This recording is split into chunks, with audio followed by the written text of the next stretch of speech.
After years of rivalry, from kickboxing to the UFC, with 3 fights and 3 losses for Israel provided by Pereira, the last stylebender finally gets his victory over the Brazilian in what he has called his sweet revenge.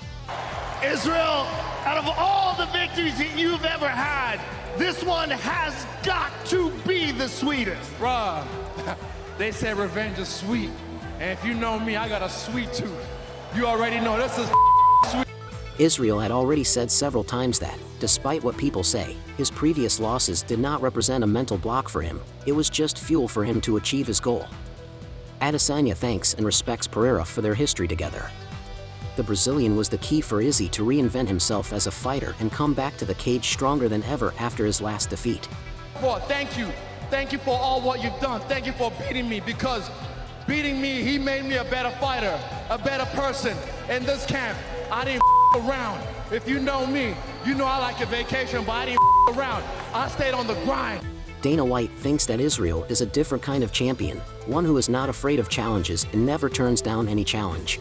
Israel Adesanya is not that guy. Israel Adesanya will fight anybody, anywhere, anytime, and the guy likes to fight 3 times a year, even though he has the belt. You know, a lot of these guys get the belt and start making that really big money. I'll fight 2 times, then it goes down to 1 time, and you know how it goes. You've seen it, but not this kid. He's special. He's different. The newly crowned champion encourages everyone who has a dream to pursue it so they can feel the kind of happiness that can only be achieved through effort and hard work. I need to say something. Listen to me.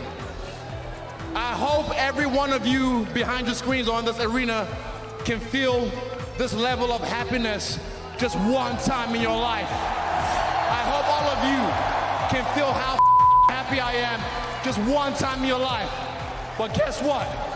You never feel this level of happiness if you don't go for something. Israel has no plans for his next opponent. Right now, he just wants to enjoy his victory. MMA Community reacts to Adesanya versus Pereira. The fight between the last stylebender and the Brazilian assassin has generated a lot of talk before, during, and even after the fight. Oh, there we go.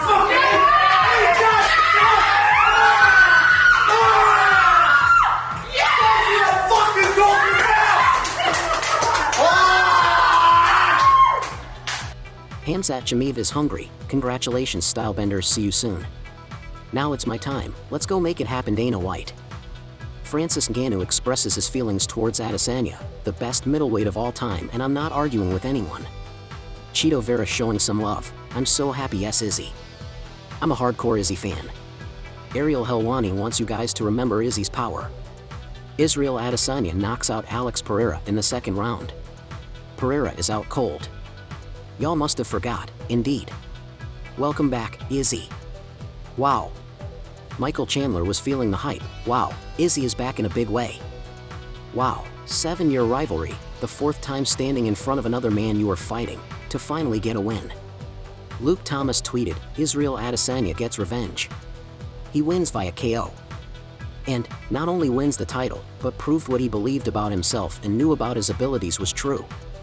He's the champ. Again. What a champion. Belal Muhammad wrote, OMG. Terrence McKinney tweeted, Izzy is back, let's go, wow, that's huge. Pereira and Adesanya trilogy is not going to happen, says Dana White. According to Dana White, a trilogy between the new champion, Israel Adesanya, and Alex Pereira is probably not going to happen. Pereira is likely to move up to the 205-pound weight class. Finished business now? Like, do they need to do it again to settle the UFC trilogy, or what are your thoughts? Honestly, I think that Pereira probably moves to 205 after this fight. He's a monster, you know. It is well known that the Brazilian has been struggling to cut weight for middleweight, and according to his coach, Pereira is ready to fight in any division, so we will probably see him at 205 in the near future.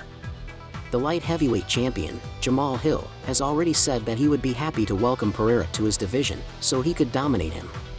Just put a dish on the plate so I can eat. Come on in. Come on in, bro. I'm here for everybody. Just put a dish on the plate so I can eat. Well, what does you versus Potan look like? Dominant victory for me. Dominant? Because people call him a scary I don't striker. care what nobody dominant. You know? Do you think Alex Pereira would do well fighting at light heavyweight? Would he be a threat to Jamal Hill? Let us know in the comments.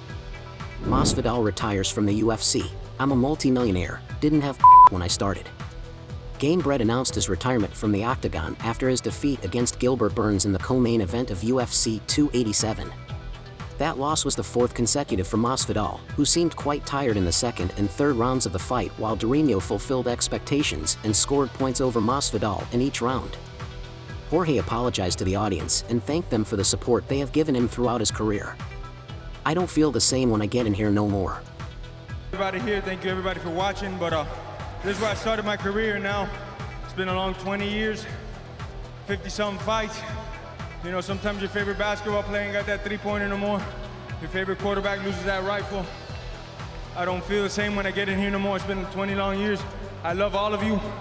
Masvidal was the favorite for a title battle against Leon Edwards if he managed to overcome Brazilian Gilbert Burns. The loss of the fight and the announcement of his retirement ends that possibility and leaves his bad blood with Colby Covington unresolved, which seems unlikely to have a resolution inside the cage. Gamebred leaves with an incredible career behind him and still holds the record for the fastest KO in UFC history.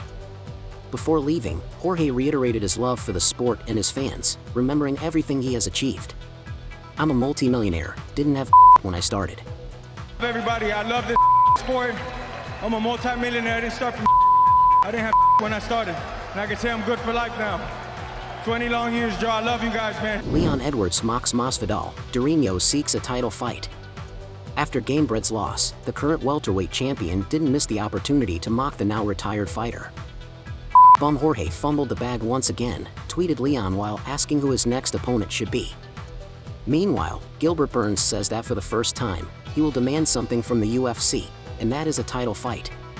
The Brazilian says he will not settle for less and has always done what the company asks of him. So he will be next in line after Edwards' next fight, probably against Colby Covington. "I'm going to be a backup. I'm not asking. I'm demanding." Backup? I'm going to. I'm not asking. I'm demanding that I'm going to, because whenever they ask, anytime the UFC gave me a call asking for an opponent, I say yes. Dana White accepted Durinho's demands and assured him that he is next in line for a title fight. He says, "Hey, I want to be the backup for the next title shot." In fact, he didn't say "I want." He said, "I demand." I'm not asking. I'm telling you. Normally, you like attitudes like that. I love that. Do you put him in that position? Yeah, I love that. Why not? Deal. You got a deal. We got it done. That's all for today's video. If you want to know the latest UFC news, subscribe to the channel, hit the notifications bell, and click the like button so you don't miss any details about the upcoming fights. Thanks for watching. See you soon.